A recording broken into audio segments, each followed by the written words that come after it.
Sa mga YouTube vloggers po natin, yan, sina Jose Pepe, Alex Bueno, yan. Sa mga kay Sir Nani, siya po nasa Lipa City Agriculturist. Lalapitan din po natin pag mag-show tayo, baka makahingi tayo ng ganyan sa atin. Tsaka natin po Sir Joel, siya po yung nag-a-assist, siya po yung nag-ano sa atin dito sa mga grupo. Sir Joel po yung tatay namin dito sa bonsai. And sa Rosario, Tatay Ruben, tsaka sa mga sa Romel. Yan, bagong tatay. Good afternoon. Ayun. So, sa mga bago po na naka-witness po ng ganitong workshop, yung ginagawa po ni Sir Joel is carving. So, inaalis lamang po yung style, inilalabas po yung natural style ng puno. Inaalis po yung man-made na cut. Inilalabas po natin yung cut ng tao. Di ba? Kanina ito, halos diretsong cut. Dito, diretsong cut. Ngayon, parang inanay na. Parang binahay na ng anay. Yung po yung naalis nilabas ng wood carving. Yun po yung ginagawa nila sa Joel. So, ayun na po, may konting pag-welcome lang po sa iba, pero ituloy na po natin yung ating gawain. Mamaya po ay mag-workshop po tayo, may mga gawain din po tayo dito sa may mga activity din po tayo. May mga dala din po mga i-workshop. So, ayun po. Thank you. Salamat pala sa venue natin. Kay Process na kalimutan. Butit na harating na. Butit na harating na sa bahay. Yun ang maganda. So, lahat naman na nandito ay may mga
size 5 na.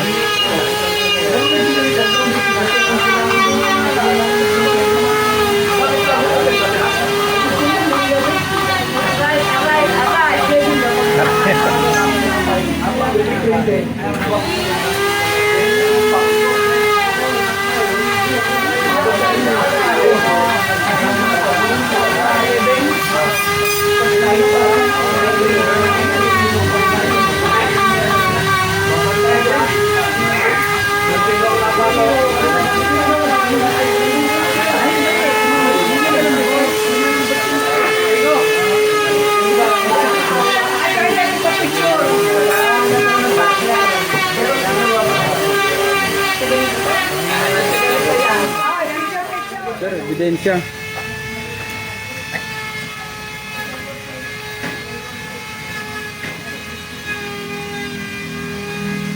Andiyan kasi Brian ngayon, wala. Nasa Manila, nilalag na tanganak.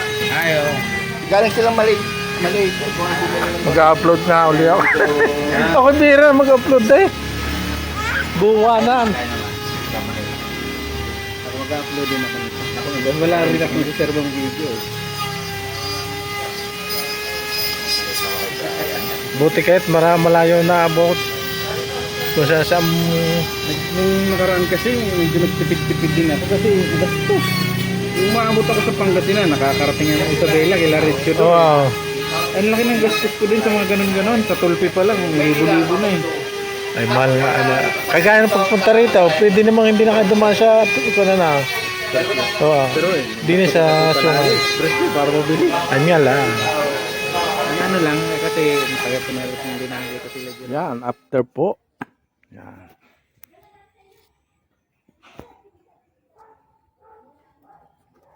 After na defoliate.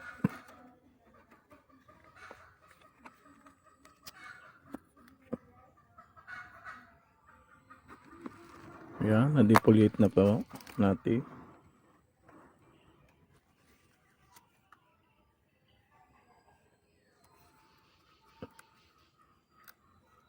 Nalis na po natin yung di karapat dapat na sanga. Ang bala ko rito, ito tanggalin natin. Ito nasa harapan.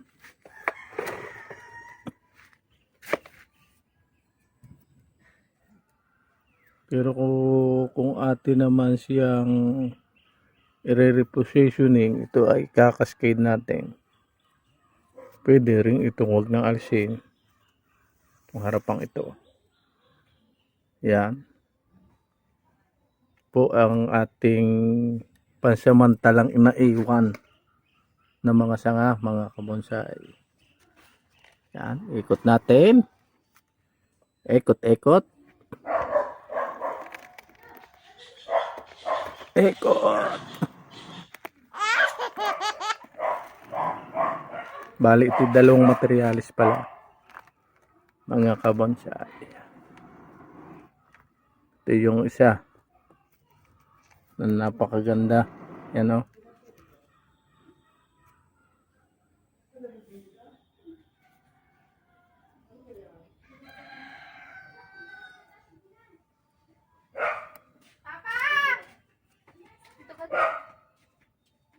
Yan. Sa punta rin eh. Magpas. Sino kasama?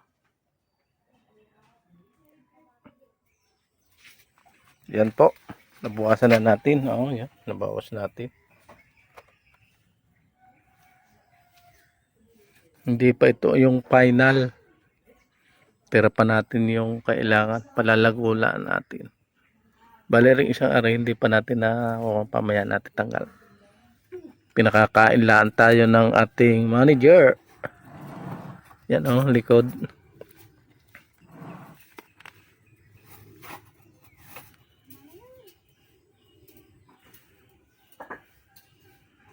Bawas tayo ng pa isa-isa sa. Yan pa mga kabonsai. Hello guys, mga kabonsai. Bali tayo magbabrand selection mga kabonsai sa ating bonsai material. Buwasan natin ang sanga. Yan. Buwasan natin.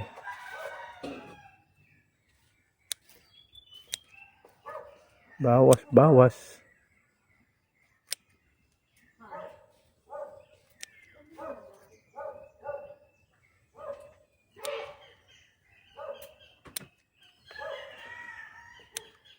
So ulit tayo upload na tayo ulit sa ating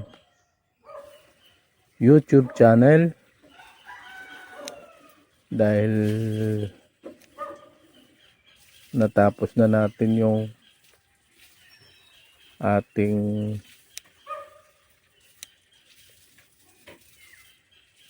pinagagamot, pa-check up na lang. Wala na kasi nung gagawin. Yan.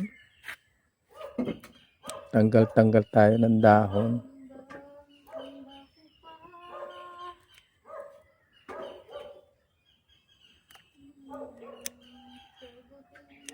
Yan. Ito ko sa kanya. Yan o. Tira tayo ng ilang sanga para mabilis yan lumago. Mga kabonsai. Siyempre, tatanggalin natin yung doblihan sanga. Yan.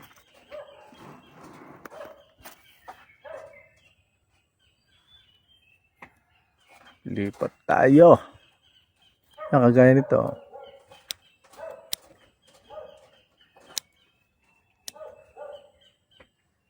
Doble-doble yung sanga. Siyempre, alisin natin yung isa para lumusog siya. Yan. Ito, bawasan natin ng dahon. Brand selection. Mga kabonsai.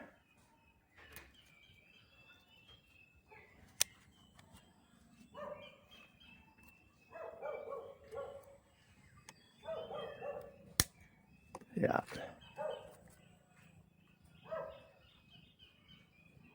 Sa loob, alisin. Yan.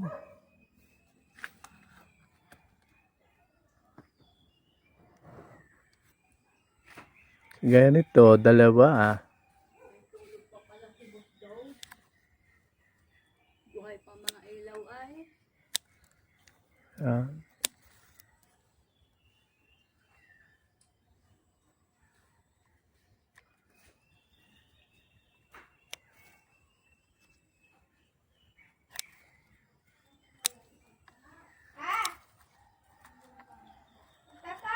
Are, dalawa. Oh. Alisin natin isa. Lulusog, oh.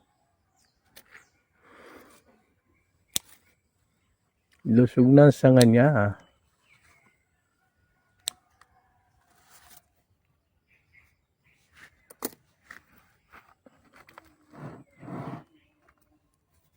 Yan.